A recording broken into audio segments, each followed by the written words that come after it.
Suntem la cea mai veche mănăstire ortodoxă din România. Suntem la mănăstirea Hodoș-Bodrog, dragilor, și haideți cu mine!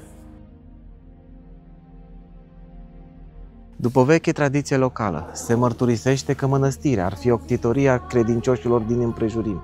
Tradiția spune că un taur din turma unui cioban a scos la iveală dintr-o movilă de pământ icoana făcătoare de minuni a Maicii Domnului cu pruncul Iisus.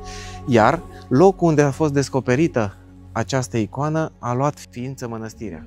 Se spune despre această piatră că ar fi inima călugărului care a fost blestemat de mama sa pentru că n-a fost lăsată să intre în mănăstire. Denumirea acestei mănăstiri este Hodoș-Bodrog.